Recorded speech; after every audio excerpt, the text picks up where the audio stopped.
Welcome to Real Estate of Mind, a Farbman Group podcast.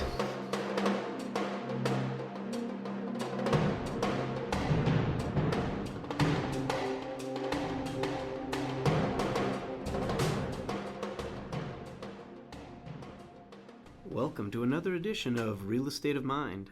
I'm Andy Gutman on behalf of the Farbman Group, and I have the honor and pleasure of sitting here today to interview James Reid, co-chair of the compliance department for Maddin Hauser, one of the most well-established and historic firms in Michigan. James, welcome to the show. Thanks for having me, Andy. Excited to be here, and my children love your kids' books. Thank you. So, James, great to have you here. For the 5 people in the world who don't know who Maddin Hauser is, can you tell us a little bit about the firm? Sure. Maddin Hauser has been around actually for 90 years. Wow. It started with Milton Maddin, and then Maddin, Hauser, Roth, and Heller got together. And we're focusing on our rebrand, where we'll likely be called Maddin Hauser, keeping it simple. And we specialize historically in real estate, but now employment law is our biggest practice area. And we also are a full business law firm where we also specialize in creditor rights, banking, and insurance defense. Very nice. Very nice. Thank you. So, James, you've been with Maddin Hauser since you were a law clerk. That's how you started out. That's how I met you initially.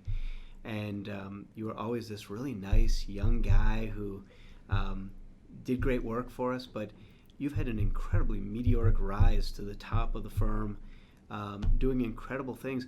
I want you to tell all the listeners how you broke all the rules of rising to the top and crushed the learning curves associated with it to be who you are today. I mean, it's an impressive story, and it speaks volumes about how great of an attorney you are, how caring you are about your clients, and I'm going to stop talking about that and let you dive in and tell everyone about that. Yeah, thanks, Andy, for the kind words.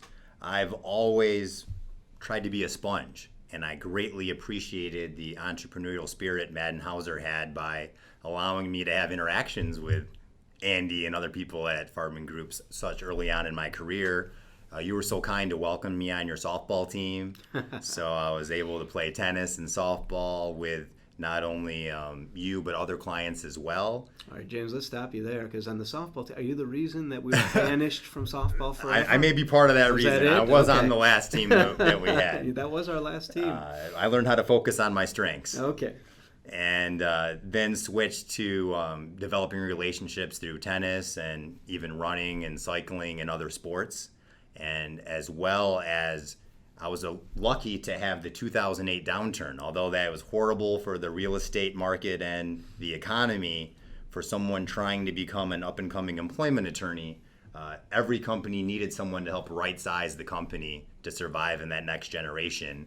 And I was able to get one-on-one client experience directly at a very early on in my career. And through all that experience in developing client relationships, I was very comfortable going out and developing new relationships. And I think you can't be stagnant and just solely count on word of mouth to rise a firm. You actually have to go and become known and develop your brand. And while our brand was primarily real estate at the time, I was trying to explain how we have this great employment team and give me something small, maybe just an audit of your handbook or your employment documents or a company training. And by giving clients that experience, I was very quickly able to get a second chance at bat and kind of move that relationship to second base, third base. And what I call a home run is cross-marketing that client when they identify needs where they may need other services such as real estate, estate planning, or insurance defense. And that's a great thing. I think there's a couple of things that you said that I want to touch on real briefly. One, the economic downturn.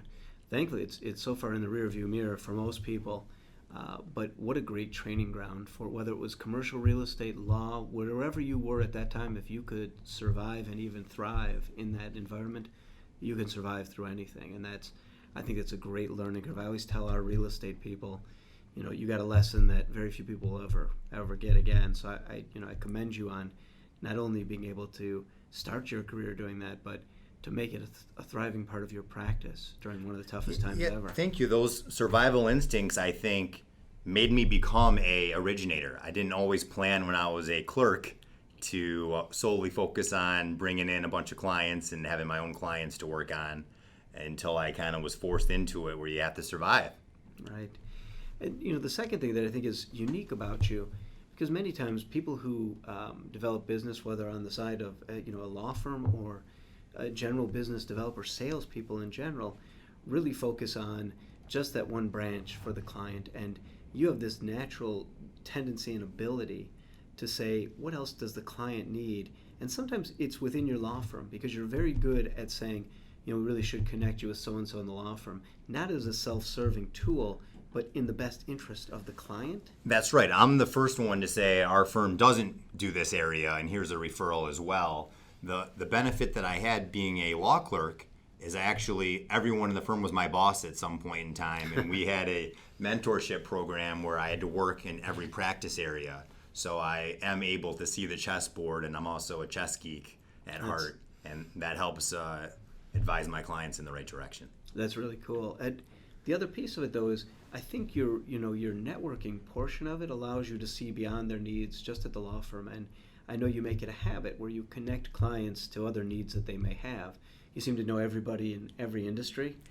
And I think that's a really great thing, to be able to think outside the box and not just what you can do that's at an hourly rate, but what other value-add services you can provide for them. Yeah, I think that I learned early on in my career, even though somewhat by mistake, even though I tried to go after the target audience, which are decision makers in a company, I learned that the great salespeople and other vendors aren't really salespeople at all. They're people that know how to do a needs analysis and develop relationships and give genuine leads, especially when it's not for their own firm.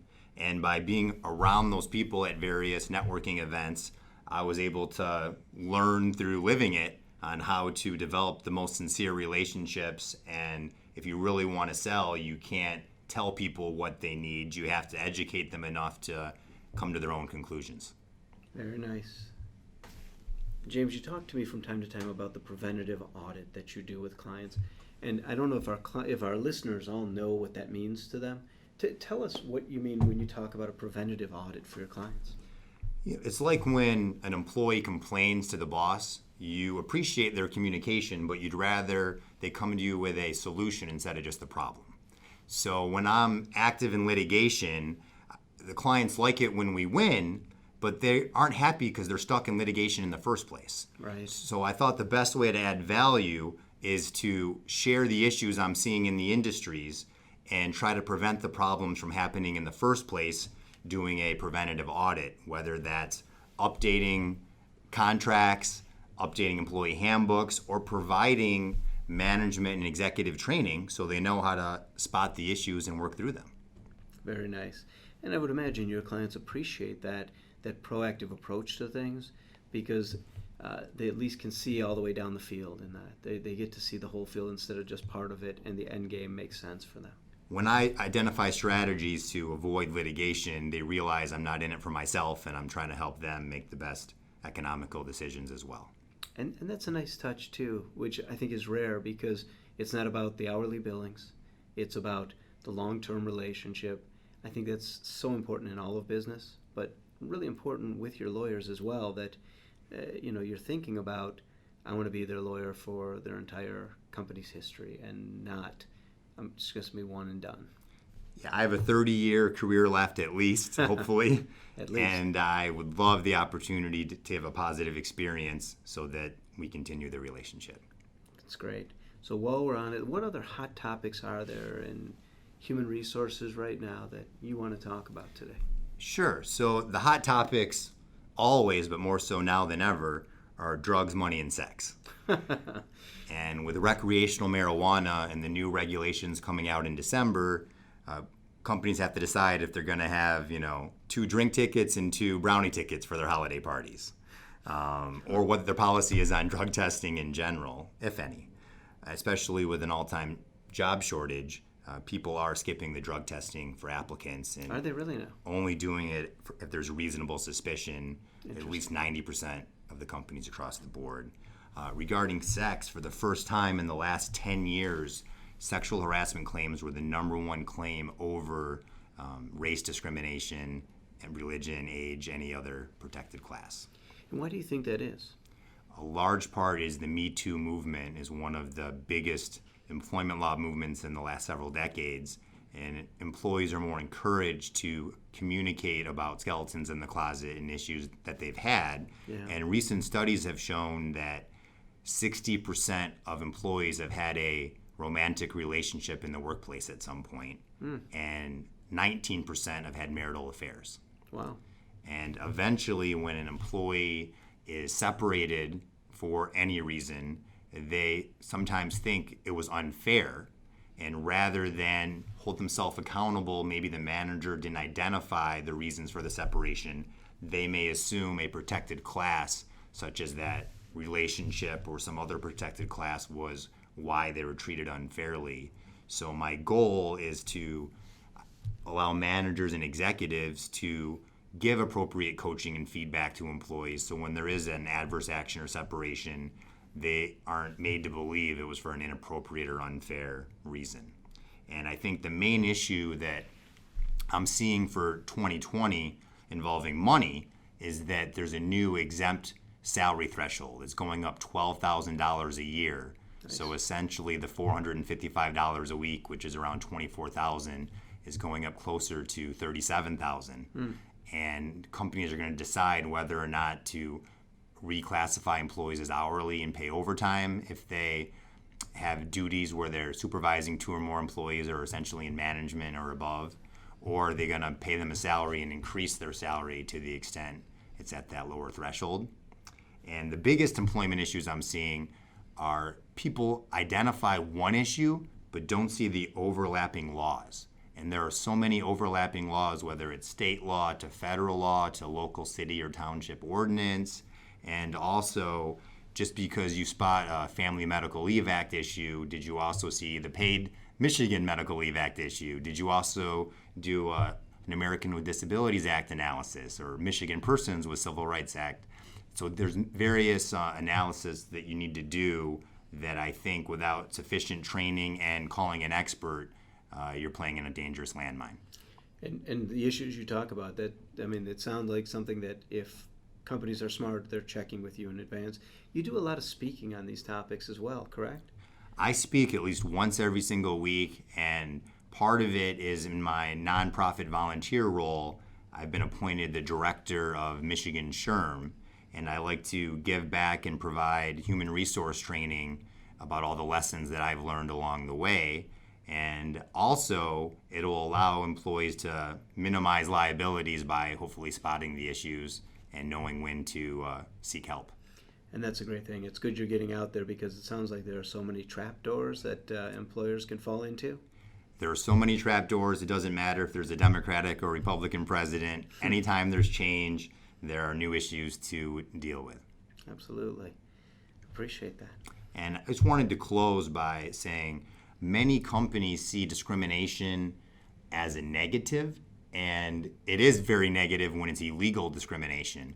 But I think we need to kind of change the norm, and we need to favor our employees that work harder or that are doing better results and are being smarter. And we need to educate our employees and make decisions for legitimate business and fairness reasons. And I think by focusing on the job duties and how to make change, most conflict is actually healthy. If you are too comfortable and stable, you're not coming up with the next idea and challenging management. And I assume, Andy, you want people to come to you with fresh ideas. Absolutely. And you're always prepared to change, as I love your tune-up idea. Thank you.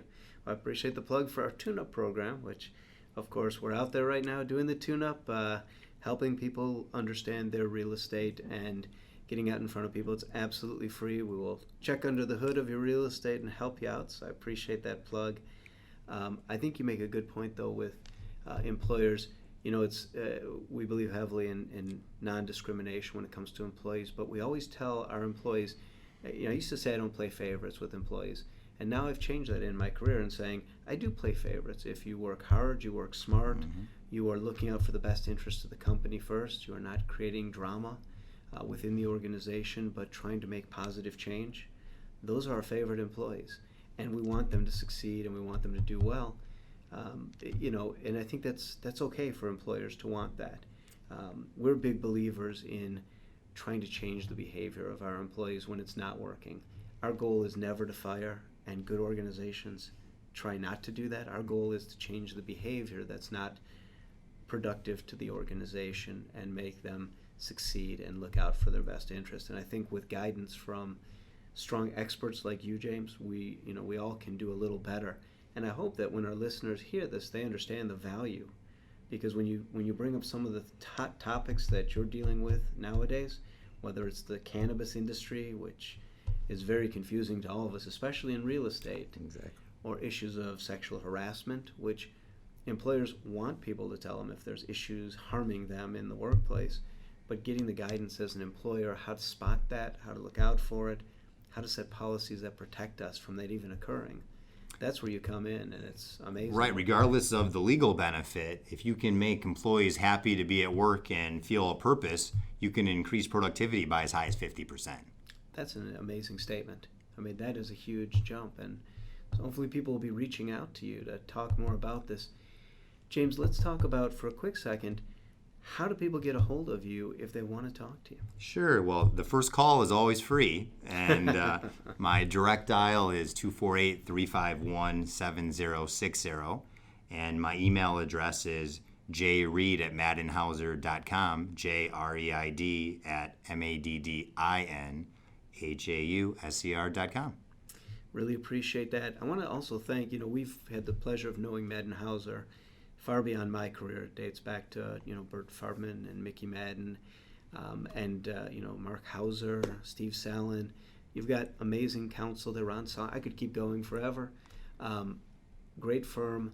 We can't give enough props to you guys for what you do in the community. And James, I want to say one last time how impressive your rise has been, and knowing that you have a huge career ahead of you still. All that you've accomplished is simply astounding. You should be really proud of that, and I'm proud to interview you today. Well, thank you. I'm grateful for the mentorship I've had along the years and appreciate the ability to grow as the needs arise and as you show you're ready. Thanks very much. Thank you for having me. And go green. Go white. Join us next time for another wonderful edition of Real Estate of Mind, a Farbman Group podcast.